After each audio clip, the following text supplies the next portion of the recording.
Hey guys, what's going on? Proud London here. You guys know what to do. As always, like, subscribe, all that good stuff. Let's move into today's video.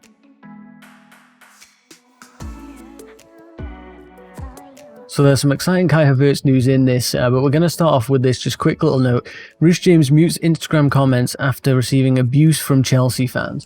And personally, I didn't actually see this post and, all the abuse that he's supposedly been getting. But apparently he's been getting a lot of abuse from a lot of Chelsea fans, I guess, regarding his performance over the last few games. It says, however, despite his potential, James has taken a large amount of criticism from a majority of fans since Project Restart, and the youngster felt he had no other option but to disable comments on his Instagram page. And that's really disappointing. And of course, I'm not accusing you guys. I'm sure a lot of you guys aren't doing this, and it is just a small minority of fans that are just leaving these abusive messages. But it is something that I think, as fans, we do have to be careful of when it comes to, these are young players. Like, you're looking at Callum, he's still a teenager, and you've got to be careful. There's a lot of pressure put on these guys, especially this season with the whole transfer ban and the scenario Chelsea have been in. Bringing these guys in, there's a lot of pressure on them. And yes, Reece James, in his few sub appearances and stuff at the beginning of Project Restart, he wasn't great. He would look very shaky on the ball, and of course all that is worrying for the fans. But since he started playing the games, he looked a little more composed and a little calmer and a little better on the ball, and we're starting to see him gradually getting back to where he was. And it's just a point I wanted to make of we do have to remember that yes, as a club, Chelsea, we expect big things, we expect trophies and stuff like that, and that's why we're such a successful club. But you do have to be careful about the amount of pressure that we're putting on these youngsters and saying there's a lot of fans at the moment that think Tammy is done for, and we need to sell him to a championship club next season because that's his level. And whilst I can see that Tammy hasn't been great recently, he is our top goal scorer, and it's very short-sighted to look at, the past, 10 games, 15 games, and say, well, he hasn't scored that much, so he's an awful player. It's not the case. These are actually good players that with experience, they will learn how to be consistent over a season. We're looking at Giroud at the moment, and we're seeing his experience and his ability for, playing at the top level for so many years is coming to fruition, because we're seeing him every game seems to be getting a goal or having a good performance and is helping our other players score. And that's the kind of thing you get with experience. So yes, Tammy, what is he, 20, 24 maybe, I'm not even sure, 22. He's not having the greatest end to the season. He had a very good start. It's the kind of thing that he'll learn from, and in coming seasons, having him, as a squad player alongside Timo Werner and such, he is going to learn to be an absolutely great player. So it's just a thing I wanted to touch on, in that, if you're one of the people, sending abuse, absolutely, I do not support that.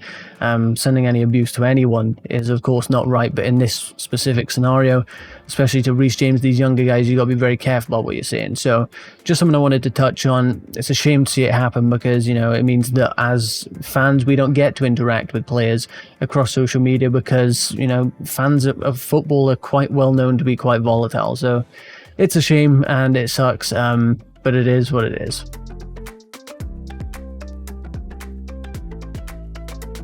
So moving on to some Kai Havertz news, and it says Real Madrid deliver Kai Havertz blow and Simeone breaks All Black silence. And the All Black silence is basically him saying, I'm not surprised Chelsea are interested, but he's basically saying, I'm hoping to keep a hold of Jan All Black. But the main bit I wanted to go over on here is Kai Havertz blow, and you might be worried, you might be like, oh my god, no, what is happening? And it says Chelsea have been dealt a blow in their bid to land Bayer Leverkusen star Kai Havertz. And as you can see down here, Real Madrid have entered negotiations for Havertz, attempting a swap deal, and this is according to Christian Falk, so it's fairly reliable here. He's the kind of guy that we've been seeing a lot of the reports come in from Kai Havertz and Timo Werner.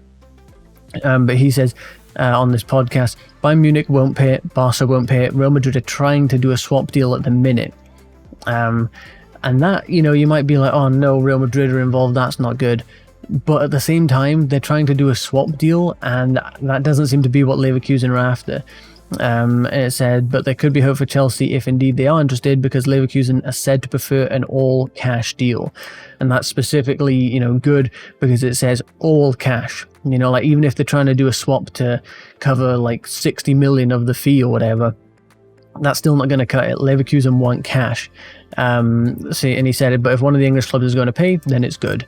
So he's basically said, if someone's offering all cash, then they will be, above any swap deal type scenario. And I don't think Real Madrid are going to be able to offer any player, unless they're going to offer some crazy, like one of their best performers. But I don't know if they're going to be able to offer a player and cash. It doesn't seem like that's what Leverkusen want at all. And as we've seen, Leverkusen would be happy to keep him for another season and see if they can get cash off Real Madrid then. So it really does seem like this, if it's going to happen this season, this transfer window, it's going to be cash only. And Chelsea are the only club available to do that, really. So it's good news, even though the article makes it sound like it's a big worrying thing for us. They are in negotiations, but they're trying to do a swap deal, and I don't think they're going to get very far with that. And then this is some big Kai Havertz news report. Havertz has chosen Chelsea and wants to switch this summer. And this is coming from a report from Kicker, who I've been told are fairly reliable out in Germany. I'm not too sure personally, but that is what I'm being told, that they are reliable. And it's supposedly coming out that he has chosen to take the next step, and that it's going to be currently the offensive player has opted for Chelsea FC, and he's basically chosen, yeah, that's the club I'm going to be going to. But then further down into the article it says, if I zoom in a little bit for you guys, it says here, but it is also clear that unlike Timo Werner, Leverkusen will only let Havertz go after the Europa League final tournament, i.e. at the end of August at the earliest. And that's, that's key, in that that's when they'll let him go. It's not when they'll accept a transfer or anything like that. That is when he'll be allowed to leave. So they're not saying, you know what, you can see out the rest of, like we do with Timo Werner, the Champions League. We don't have to worry about that. They're saying no. Like, if we're doing a transfer, he's staying until the end of the Europa League tournament, which I guess is fair. I'd probably expect that to happen, even though with Timo Werner it didn't happen. So he wouldn't be joining us until the end of August at best. But we can still get a deal done in that time. So it's good news in that he has chosen Chelsea and he wants to switch this summer. We knew that, he was looking to make a move this summer, or at least have a deal in place this summer. But he has supposedly chosen Chelsea. So as long as it's possible that it's a case of, as long as we get Champions League, although we've seen reports saying that he's willing to join us even without. So depending on, if all these reports are true, Kai Havertz has chosen Chelsea. It is literally now a case of sorting out the financials with Leverkusen and then a contract with him, and he will be happy to sign, and we are going to have Kai Havertz at Chelsea. So that is massive, massive news. If you guys enjoy that one, be sure to leave a like on this video.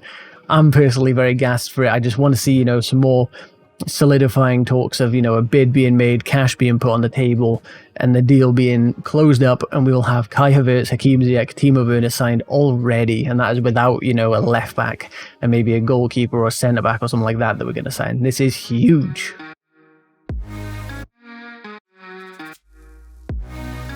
And then this next piece of news is about Willian, and it says, player waiting for Chelsea's offer before negotiating with other clubs, no chance of returning home. And this is, as you can see here, about Willian, and it's, it's pretty good news. An update from UOL today claims that the player is waiting for the Blues before he starts negotiating with other clubs.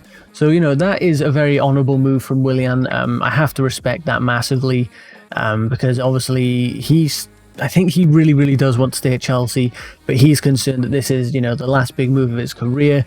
And when he hits, the end of that contract, he might get a move somewhere to, like an American league or a Chinese league, something like that, for a pretty decent payday. But realistically, this is the last, competing for sort of trophies level of move that he's going to get. So it's understandable that he is pushing for those 3 years. I don't think we're going to give it to him. I think 2 is a push.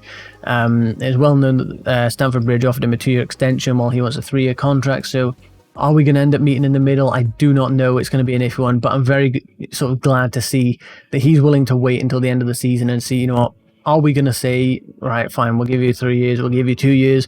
If we can improve on the offer maybe for that 2 years, see what it is. Very respectable from the man himself, Willian. So I do respect him for that. We'll see how it pans out. Personally, I think I'd be fine with letting Willian go and bringing in someone else, although I do see the qualities of, Willian, and he will be a bit of a loss to the squad, but we can replace him with more goals, more assists, and that is what wins you games. So it might be the time for him to go. I don't know. We'll see how it goes.